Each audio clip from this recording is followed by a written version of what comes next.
नमः शिवाय।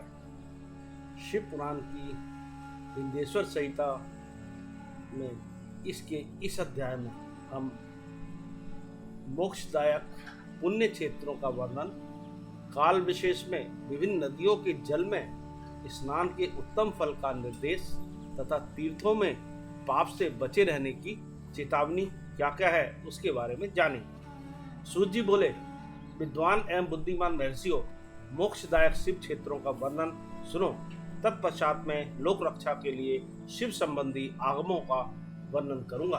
पर्वत, वन और काननों सहित इस पृथ्वी का विस्तार 50 करोड़ योजन है। भगवान शिव की आज्ञा से पृथ्वी संपूर्ण जगत को धारण करके स्थित है। भगवान शिव ने भूतल पर विभिन्न स्थानों में वहां के निवासियों को कृपा पूर्वक मोक्ष देने के लिए शिव क्षेत्र का निर्माण किया है। कुछ क्षेत्र ऐसे हैं जिन्हें देवताओं तथा ऋषियों ने अपना वास स्थान बनाकर अनुग्रहित किया है, इसीलिए उनमें तीर्थत्व प्रकट हो गया है। तथा अन्य बहुत से तीर्थ क्षेत्र ऐसे हैं जो लोगों की रक्षा के लिए स्वयं प्रादुर्भूत हुए हैं। तीर्थ और क्षेत्र में जाने पर मनुष्य को सदा स्नान, दान और जप आदि करना चाहिए, अन्यथा वह रोग, दरिद्रता तथा मुक्ता आदि दोषों का भागी होता है। जो मनुष्य इस भारतवर्ष के भीतर मृत्यु को प्राप्त होता है, वह अपने पुण्य के फल से ब्रह्मलोक में वास करके पुण्य क्षय के पश्चात पुनः मनुष्य योनि में ही जन्म लेता है। पापी मनुष्य पाप करके दुर्गति में ही पड़ता है। हे ब्राह्मणों, पुण्य क्षेत्र में पाप कर्म किया जाए तो वह और भी दृढ़ हो जाता है। अतः पुण्य क्षेत्र में निवास करते समय सूक्ष्म से सूक्ष्म अथवा थोड़ा सा भी पाप न करें। सिंधु और सतलज नदी के तट पर बहुत से पुण्य क्षेत्र हैं। सरस्वती नदी परम पवित्र और 60 मुख वाली कही गई है, अर्थात इसकी 60 धाराएं हैं। विद्वान पुरुष सरस्वती के उन धाराओं के तट पर निवास करें तो वह क्रमशः ब्रह्म पद को पा लेता है। हिमालय पर्वत से निकली हुई पुण्य सलीला गंगा 100 मुख वाली नदी है। उसके तट पर काशी, प्रयाग आदि अनेक पुण्य क्षेत्र हैं। वहाँ मकर राशि के सूर्य होने पर गंगा की तटभूमि पहले से भी अधिक प्रशस्त एवं पुण्यदायक हो जाती है। सोनभद्र नदी की 10 धाराएं हैं। वह बृहस्पति के मकर राशि में आने पर अत्यंत पवित्र तथा अभिष्ट फल देने वाला हो जाता है। उस समय वहाँ स्नान और उपवास करने से पद की प्राप्ति होती है। पुण्य सलीला महानदी नर्मदा के 24 मुख है। उसमें स्नान तथा उसके तट पर निवास करने से मनुष्य को वैष्णव पद की प्राप्ति होती है। तमसा के 12 तथा रेवा के 10 मुख है। पन पुण्यमयी गोदावरी के 21 मुख बताए गए हैं।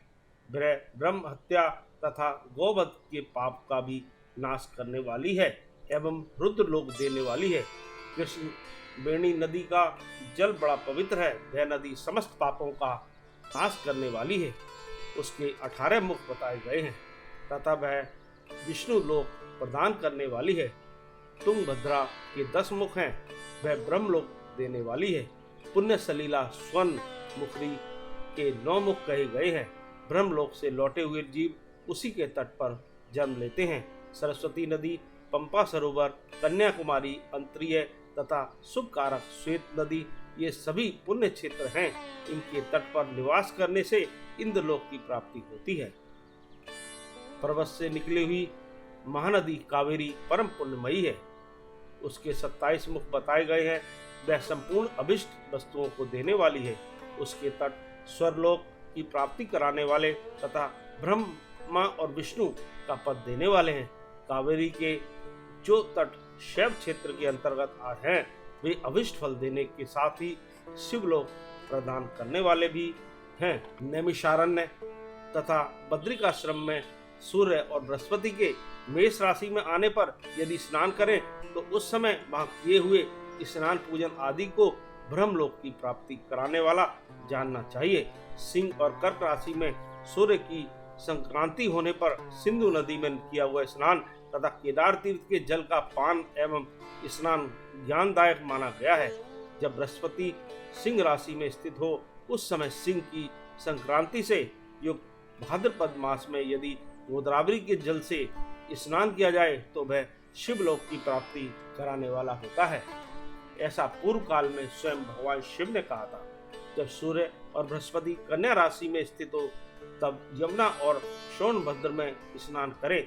वह स्नान धर्मराज तथा गणेश जी के लोक में महान भोग प्रदान करने वाला होता है। यह महर्षियों की मान्यता है। जब सूर्य और बृहस्पति तुला राशि में स्थित हो उस समय कावेरी नदी में स्नान करें।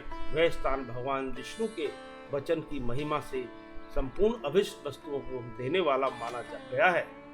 जब सूर्य और बृहस्पति वृश्चिक राशि पर आ जाए तब मार्गशीर्ष के महीने में नर्मदा में स्नान करने से श्री विष्णु लोक की प्राप्ति हो सकती है।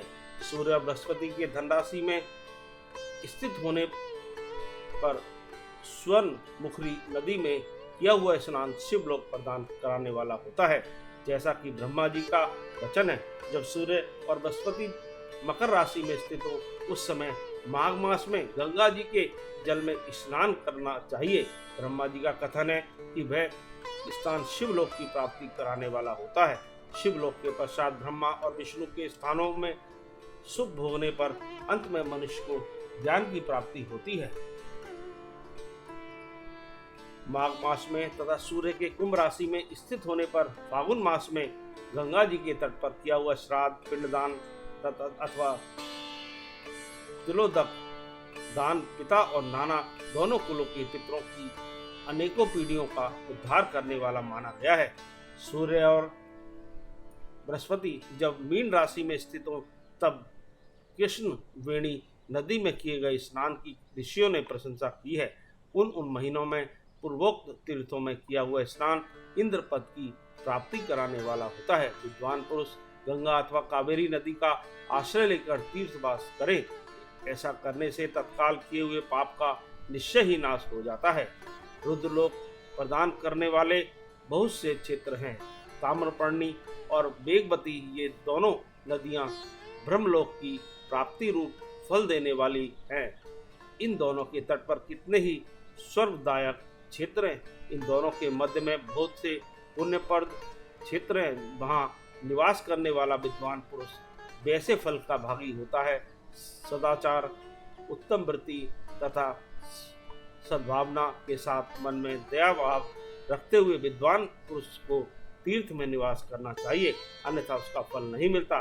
पुण्य क्षेत्र में किया हुआ थोड़ा सा भी पुण्य अनेक प्रकार से वृद्धि को प्राप्त होता है तथा वहाँ किया हुआ छोटा सा पाप भी महान हो जाता है। यदि पुण्य क्षेत्र में रहकर ही पुरुष जीवन बिताने का निश्चय हो तो उस पुण्य संकल्प से उसका पहले का सारा पाप तत्काल नष्ट हो जाएगा, क्योंकि पुण्य को ऐश्वर्यदायक कहा गया है। हे ब्राह्मणों, तीर्थवास जनित पुण्य कायिक, वाचिक और मानसिक सारे पापों को नष्ट कर देता है। तीर्थ में किया हुआ मानसिक पाप ब्रजलेप हो जाता है। वह कई कल्पों तक पीछा नहीं जोड़ता। वैसा पाप केवल ध्यान से ही नष्ट होता है, अन्यथा नहीं। वाचिक पाप जब से तथा कायिक पाप शरीर को सुखाने जैसे कठोर तप से नष्ट होता है। अतः सुख चाहने वाले पुरुष को देवताओं की पूजा करते और ब्राह्मणों को दान देते हुए पाप से बचकर ही तीर्थ में निवास करना चाहिए। इस तरह विंध्येश्वर संहिता का यह अध्याय समाप्त होता है। आगे आने वाले अध्याय में हम शिव पुराण में सदाचार, शौचाचार, स्नान, भस्म धारण, संध्या बंदन, प्रणव जप, गायत्री जप, दान, न्यायत्य, धनोपार्जन तथा अग्निहोत्र आदि की विधि एवं महिमा का वर्णन सुनेंगे। ओम नमः शिवाय।